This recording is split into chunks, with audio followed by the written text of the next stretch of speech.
Followed home on New Year's Day. I never actually thought something would happen to me.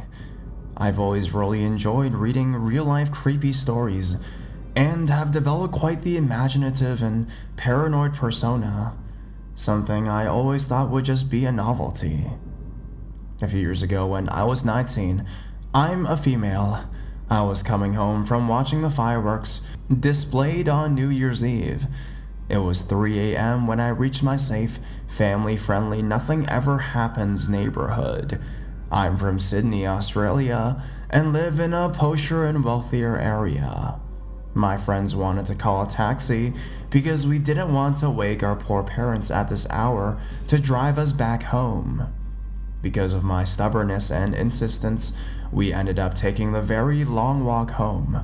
My friend Aiden was complaining most of the time. Guess you can't blame him. Rohan was just silent and compliant. I was cheerful. When we reached almost my street, we split ways. The guys continued on their very long walk home, and I continued on mine. When I passed the little cake shop, I noticed the guy across the street. I only looked at him briefly, but something in the way he quickly looked up at me, almost in interest, caught my attention. I carried on anyways, because I'm usually paranoid about things, and 99% of the time it's just me being paranoid. I turned onto my street, which was much darker than I anticipated. This was about 3:15 a.m., mind you. As I passed the bowling club and the oval, I kept looking behind me just to make sure. It was getting quite dark and cold, so I started feeling very creeped out. But there was no one behind me, no one anywhere as far as I could see. I was halfway down my street, where the road dips, when I noticed something on the path in front of me. I couldn't tell what it was, and at last minute, I stepped off the path onto the road to avoid it, because it looked like it might be a dead animal. As I stepped onto the road, I turned slightly and saw that there was someone behind me. They weren't too close, but they weren't too far away either, and I remember my heart leapt in my throat because I hadn't seen them before, and for them to have gotten that close in that short space of time, something about it just didn't sit well with me. When I told people about this later, they said I should have been quite sus then. It's 3 a.m. in the morning and you're quietly walking behind a girl, not even bothering to keep a safe distance. Like if you're really innocent, you would take measures to emphasize that, right? I couldn't see who it was, nor I could tell if it was a male or a female, because it was just a black figure to me. It was a very brief glimpse. I was scared though, so I whipped out my phone and started calling Aiden. I kept calling him, but still Vodafone wouldn't connect him to me. So I tried to call Rohan, but he wouldn't pick up. I kept this up for at least 5 times, getting increasingly anxious, but not daring to look behind me to see if he was still there. I'm glad I didn't actually. I think I would have been really freaked out if I'd confirmed it. By that time, I reached my driveway and I hurried up, thinking it was safe. But as I was halfway up, I looked over my shoulder again just really quickly and I saw the figure there again. The way I explain this next bit is really confused and muddled because on one hand, I think it may have looked like he was merely passing my driveway, but on the other hand, I'm more certain that he looked like he was about to step onto the driveway as if to walk up it. And at that precise moment, I thought that it may have been my brother Jonathan, because no one else would bother walking up my driveway, even if the guy was following me. It never occurred to me that he would go the lengths to going up the driveway as well. I thought it was completely safe because I had the advantage of having my house close by when he started following me. However, something about the build of this person just didn't seem like Jonathan to me, so I hurried on anyways. My beautiful, wonderful, amazing mother had stayed up to wait for me, and I am so glad because she opened the door for me as I knocked. I hate to imagine what would have happened if I had to wait for a while. I went inside, and I left the second door open and the outside light on because I thought Jonathan might be coming in any second now, but Mom said, "You can turn them off. Your brother came home 2 hours ago." I did get a little creeped out then, but I just dismissed the thought. Because we are so quick to think that we are safe, I closed the door, shut off the lights, and went to get a drink of water. My mom went to bed. I went to my room to grab my clothes and then go to the bathroom to take a shower. I switched off the living room lights. This is sort of funny now that I think about it. Before I took a shower, I replied to a message from Aiden, who was asking if I was home safe yet. I demanded to know why he hadn't picked up his phone, and then told him that I was creeped out for a few minutes, but that I was okay now. Then, as I showered, I actually thought about that figure. I wasn't too convinced that it was following me, but my mind did teeter into wondering this or that. In any case, I remember thinking that it was okay because I was safe now and it didn't really matter. Then, near the end of my shower, I heard something at the window. It didn't sound like the usual creaking or bumping of an old house. The way I described it to my other friends was like the sound of someone resting their hand against the window to steady themselves. It sounded really unnatural, I know, because it caught my attention straight away, and I immediately jumped to the possibility that there was someone outside. And I know that only a really strange sound would make me do what I did next, which was to turn off the water and crouch under the window, hiding and waiting. I waited for quite some time, too scared to move for a few minutes, but there was nothing. So I gingerly crawled out, still too scared to stand up properly, and I switched off the bathroom lights, but then it was impossible for me to dry myself and dress myself, so I turned on the heater light so that it would be a much dimmer and smaller light. But as I did that, I noticed that the window there was very small blue lights there. Was certainly never there before and didn't belong there.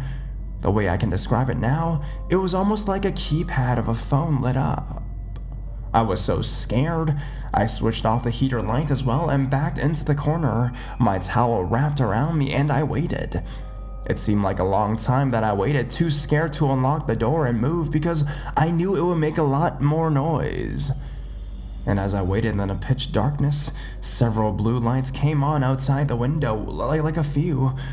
It became very bright and were moving it, trying to shine it through the window. Now that I think about it, was it a phone? I'm not sure, but there were a few lights. But that did it. I practically bolted for my mom. I unlocked the door and went to my parents' room trembling like a leaf and gibbering that there was someone outside the bathroom window. I was clearly very upset. My mom ushered me, trying to find a safe room for me to change into. My dad apparently heard the footsteps hurrying back the driveway, and as I'm glad he did, because the situation feels so surreal to me now that I'm not even sure what actually happened. Maybe I imagined it all, but this was the confirmation that it wasn't just my imagination. I was so shaky, I slid into bed and couldn't sleep the whole night until it was morning, and even then, I was terrified, especially when I heard my dad leave the house and go into the backyard. So, that's my lesson learned. Never walk home at night again, alone. I'm even a bit worried during the daytime. We never found out who it was anyways. People wonder if it was the same person I passed by earlier, but I don't think so. My brother doesn't think so either. He says he may have been someone lurking at the Oval who came out of a little hole as I walked past the supposed dead animal on the path because of how suddenly they appeared behind me. Please, don't walk home at night, girls. It only takes one moment for you to be in the wrong place at the wrong time, and it can go very wrong.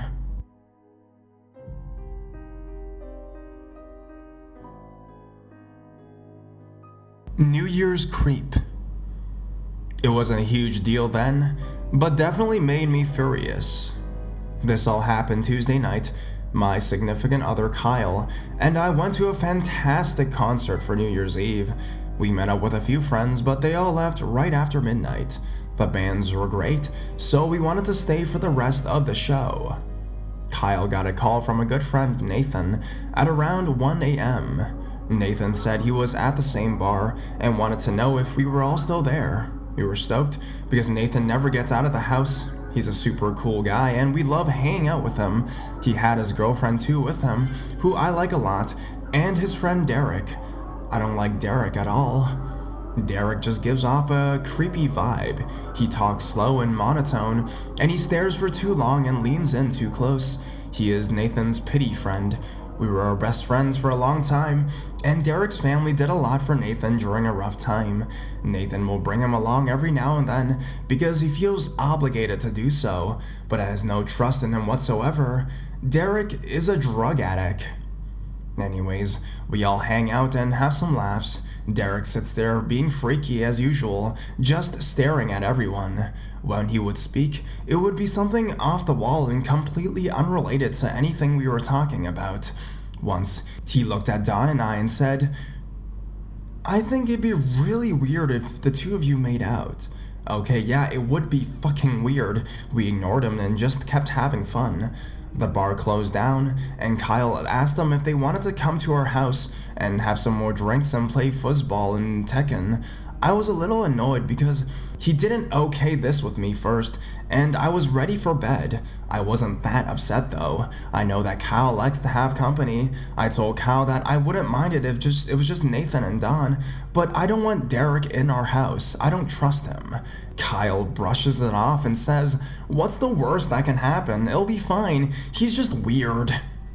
Well, when we were all leaving, we just had to wait for Derek in the parking lot for the longest time. Turns out, he was waiting outside the door of the bar and trying to get any girl to come with him, bribing them with free pills. I got mad and said, "What makes you think it's okay to invite random people into our house?"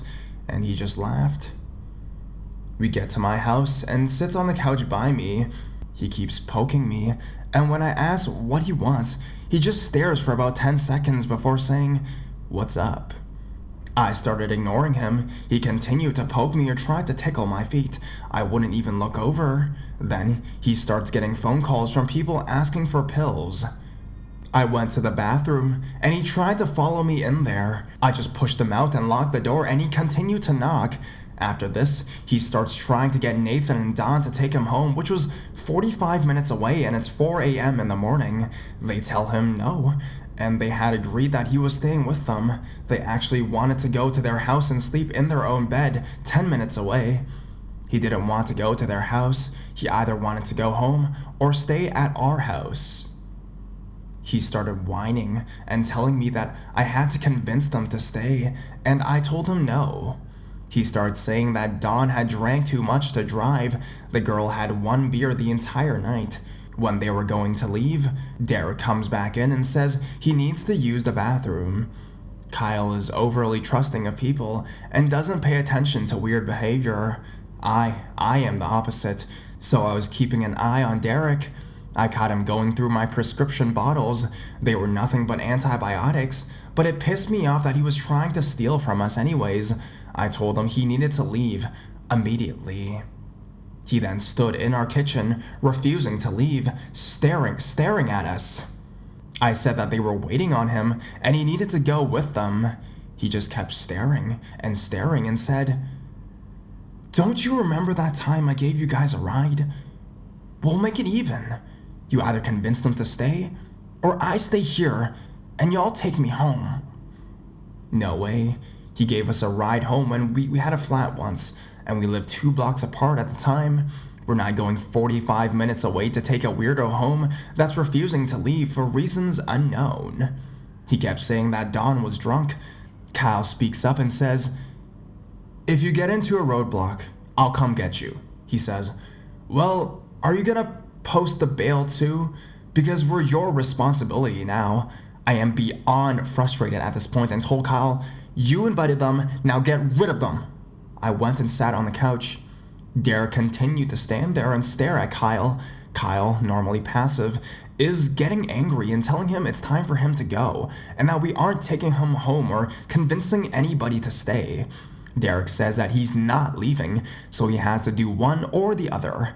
Kyle finally went outside and got Nathan to come, literally dragging Derek to the car. Nathan has apologized profusely and says that he isn't bringing Derek around anymore.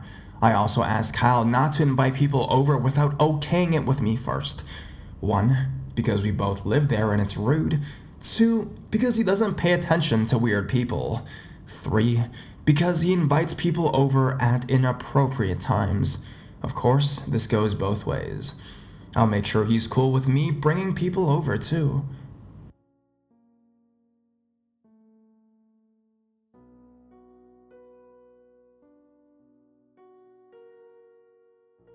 Followed on New Year's.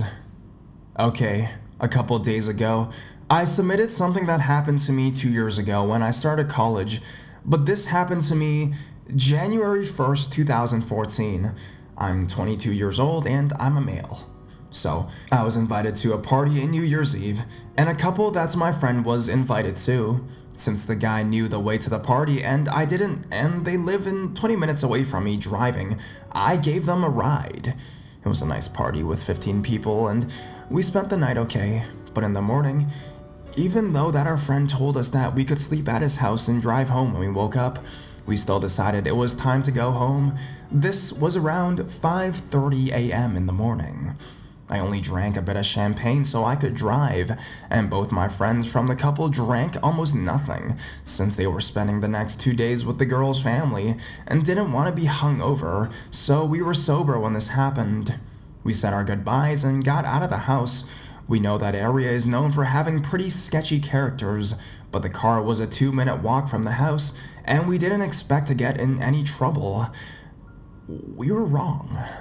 So, as we get out of the house, there's this one guy just standing in the middle of the parking lot, smoking what smelled like weed.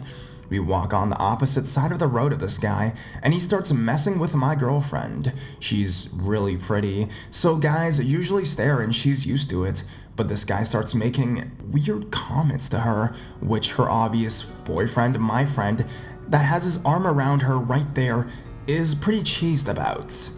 We look at him but say nothing since we're right next to the car when he starts walking towards us. So we get in and I quickly lock the doors and drive away fast before he can catch up to us. But since that town was unknown to us and big, we had to stop and turn the GPS on. After we do this, we get on the road but immediately have to stop at a red light. A car stops right next to us, which is normal if it wasn't like 5:45 a.m. in the morning. We look at it, and that creepy guy is inside, staring at us. At this time, we start commenting that he's probably saw our car stopped and was waiting for us to ride away. But we didn't want to freak out, so we just kept looking forward and kept driving, thinking we were probably just overreacting of this whole situation, and that this guy could be just the same way as us, right? But as the drive continues and we get onto the highway, so does the guy, and he's so obviously stalking us.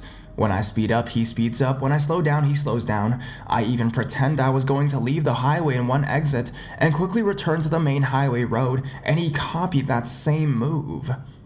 We start freaking out, but keep driving as me and the girl's boyfriend try to calm her down, saying that there's 2 of us and only 1 of him, and that we're pretty fucking strong, right? 40 minutes of stalking later, we get out of the highway so I can take them home, but I stop 2 streets away from my girlfriend's house, and the car stops behind us, making her boyfriend jump out of the car and me following him.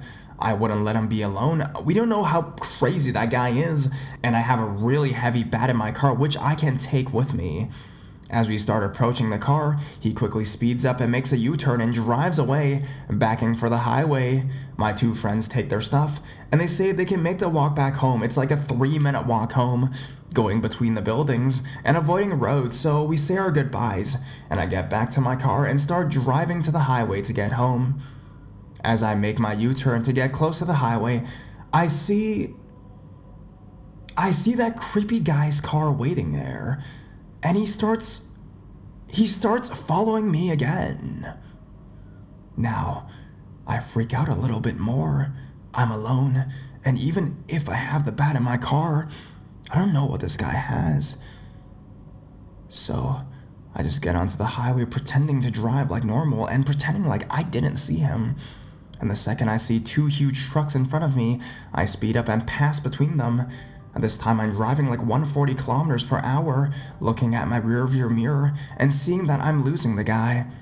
My exit appears and I take it. I get off the main road into a side road where I can see the highway and stop there. I turn off the car lights and look at the highway and see the guy's car get out of the highway by quickly getting back in. I calm down and drive home, always looking behind my shoulder. Nothing really happened, but I really feared for my friend and for myself after I was alone.